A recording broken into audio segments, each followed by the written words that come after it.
faut comprendre, c'est qu'on aura toujours des failles de sécurité. Aujourd'hui, on considère que pour entrer dans un système d'information, si des gens malveillants ont vraiment énormément de moyens, ils pourront le faire. Donc il faut augmenter la visibilité et la traçabilité pour essayer de détecter des comportements anormaux au niveau du système d'information. Pour ça, on met en place aujourd'hui dans les entreprises ce qu'on appelle un SOC, Security Operation Center. Ce sont des gens qui ont de la compétence au niveau cybersécurité, qui doivent bien sûr des processus, mais également de la technologie.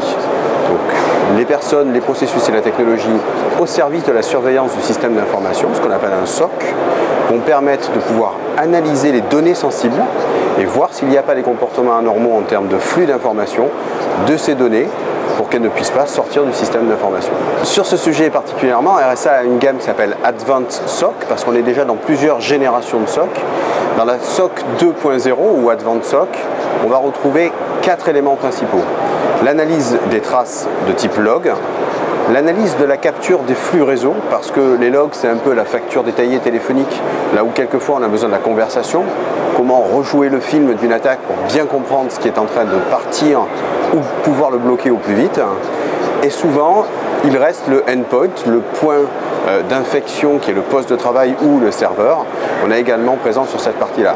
La quatrième partie, c'est de piloter tout ça avec des processus et avec des interfaces qui permettent de piloter un SOC, parce qu'un SOC, ça ne s'improvise pas.